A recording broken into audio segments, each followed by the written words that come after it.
Buenas tardes, magistrados. Mi nombre es Rodrigo Martínez Ovalle y vengo a interponer esta acción de tutela contra Providencias Judiciales, que es una tutela excepcional y cumple con toda la legitimidad y procedencia determinada en la sentencia C590 de 2005. En primer lugar, me gustaría dejar los requisitos claros. Tenemos el tema de que cumple con la especial relevancia constitucional en cuanto a su protección al trabajo y primacía de la realidad. En segundo lugar, me gustaría dejar claro que ya se agotaron todos los medios idóneos para llegar hasta esta acción constitucional. En tercer lugar, me gustaría dejar claro que existe una inmediatez razonable. Y en cuarto lugar, me gustaría determinar que se encuentran clarificados los hechos y derechos, así como la respectiva violación que se hace directamente a ellos. En cuanto a las causales específicas, me gustaría ahondar más que en la vía de hecho, en la actualización de su concepto, que son los defectos que se determinan aquí, expresados por la jurisprudencia. En primer lugar, me gustaría hacer énfasis dentro de una de las violaciones que se ven acá, y es el defecto fáctico.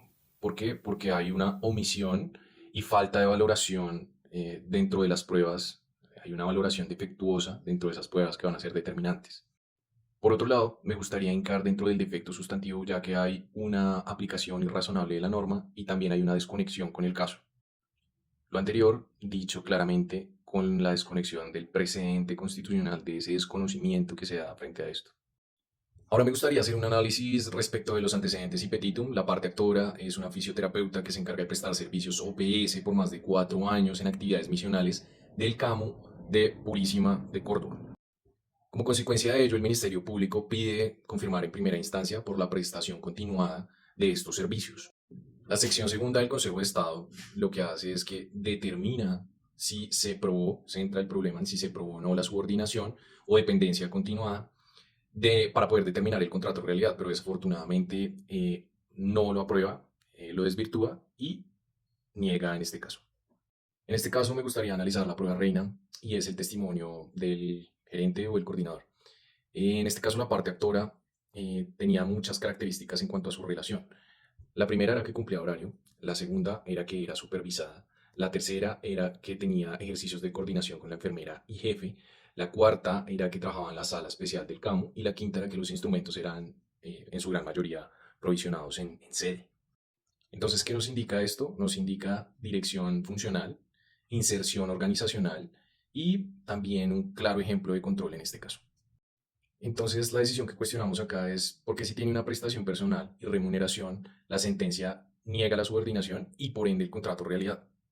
Es por eso que hago a ustedes, mediante mi petitum, honorables magistrados, a tutelar los derechos fundamentales de la parte autora, solicitando que se respete el derecho a la igualdad, que se respete el derecho al debido proceso, que se respete ese derecho al acceso a la justicia, ese derecho a la buena fe, a la legítima confianza en las instituciones.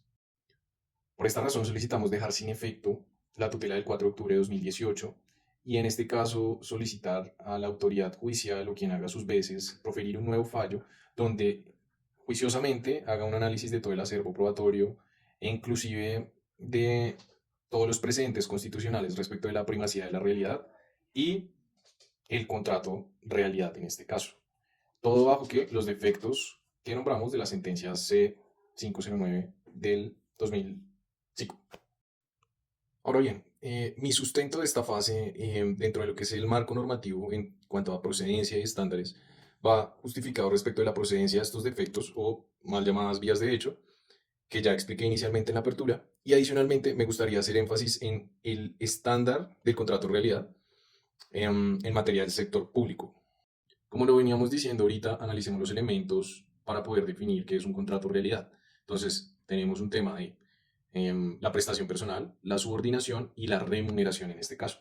En este caso, el artículo 53 nos permite determinar que, pese a la forma de OPS, se acredita una inserción real dentro de la estructura de dirección de la entidad en labores misionales que tenía y continuadas. Inclusive el mismo fallo tiene un análisis de unificación respecto de los efectos cuando hay relación material de trabajo. En este fallo podemos ver que se habilita el defecto fáctico y el defecto sustantivo, porque vemos la manera en la que el fallo se aparta de los precedentes sin motivación suficiente y adicionalmente desconoce pruebas determinantes de subordinación.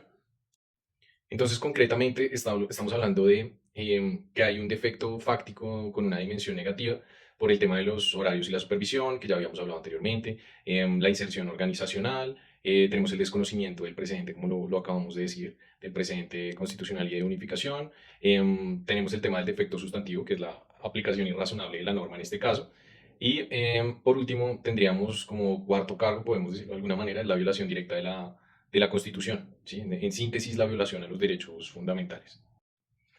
Dicho lo anterior, vamos a solicitar todo el análisis dentro de nuestra petición, que ya veníamos nombrando anteriormente, y es conceder en primer lugar los derechos fundamentales de la parte actora. En segundo lugar, solicitamos respetuosamente a ustedes que se deje sin efecto el fallo proferido el 4 de octubre de 2018 y se profiera un nuevo fallo con el análisis respectivo de la valoración de lo que es la subordinación, la primacía de la realidad y el precedente pertinente. También solicitamos que se restablezcan pues, los derechos fundamentales de la parte actora y las que ustedes consideren, honorables magistrados. Muchas gracias.